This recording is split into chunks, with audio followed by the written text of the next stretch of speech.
ಈ ದಿನ ಹುಬ್ಬಳ್ಳಿ ಧಾರವಾಡ ಕಮಿಷನರೇಟ್ ವ್ಯಾಪ್ತಿಯಲ್ಲಿ ಶಬೆ ಬಾರಾತ್ ಹಬ್ಬದ ಒಂದು ಆಚರಣೆಯನ್ನು ಮಾಡಲಾಗುತ್ತಿದೆ. ಇದರಲ್ಲಿ ಮುಖ್ಯವಾಗಿ ಮುಸಲ್ಮಾನ್ ಬಾಂಧವರು ತಮ್ಮ ಹಿರಿಯರು ಯಾರು ಮೃತ ಹೊಂದಿದ್ದಾರೆ ಅವರ ಕಬ್ರಸ್ಥಾನ್ಗೆ ಹೋಗುವಂತದ್ದು ಮತ್ತೆ ಅವರಿಗಾಗಿ ಪ್ರಾರ್ಥನೆಯನ್ನು ಮಾಡುವಂತದ್ದು ಮಾಡ್ತಾರೆ. ಇದೊಂದು ಕಟ್ಟುನಿಟ್ಟಾಗಿ ಮಾಡಬೇಕಾಗಿರುವಂತಹ ಆಚರಣೆ ಅನ್ನುವಂಥದ್ದನ್ನು ನಾನು ಕೇಳಿ ತಿಳ್ಕೊಂಡಿದ್ದೇನೆ.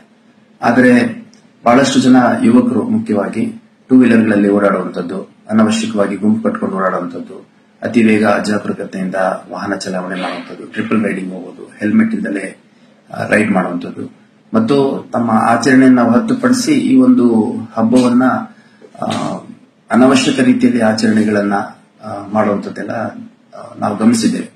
ಈ ಸಂದರ್ಭದಲ್ಲಿ ಅಪಘಾತಗಳಿಂದ ಕೆಲವರು ಗಾಯಾಳುಗಳಾಗುವಂಥದ್ದು, ಮೃತ ಹೊಂದಿರುವಂತಹ ಕೆಲವು ಘಟನೆಗಳು ಕೂಡ ಹಿಂದೆ ನಡೆದಿದೆ.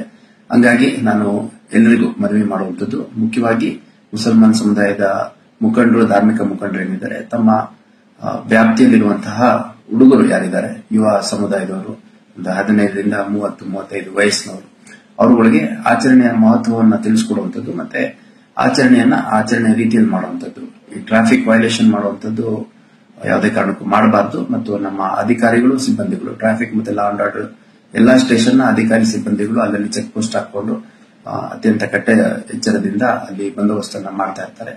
ಯಾರಾದ್ರೂ ಅನವಶ್ಯಕವಾಗಿ ಓಡಾಡುವಂಥದ್ದು, ಅನವಶ್ಯಕವಾಗಿ ಟ್ರಾಫಿಕ್ ನಿಯಮಗಳನ್ನ ಬ್ರೇಕ್ ಮಾಡುವಂಥದ್ದು ಕಂಡು ಬಂದ್ರೆ ಅಂತವ್ರ ವಿರುದ್ಧ ಅಗತ್ಯ ಕಾನೂನು ಕ್ರಮವನ್ನು ಕೈಗೊಳ್ಳಲಾಗುತ್ತೆ. ಹಂಗಾಗಿ ಹಬ್ಬವನ್ನ ಎಲ್ಲರೂ ಸಂಭ್ರಮದಿಂದ ಆಚರಣೆ ಮಾಡಿ, ಇದರಿಂದ ಯಾರಿಗೂ ಅನಾನುಕೂಲ ಆಗದ ರೀತಿಯಲ್ಲಿ ಆಚರಣೆ ಮಾಡಿ ಅಂತ ಈ ಸಂದರ್ಭದಲ್ಲಿ ಹೇಳಲಿಕ್ಕೆ ಇಷ್ಟ.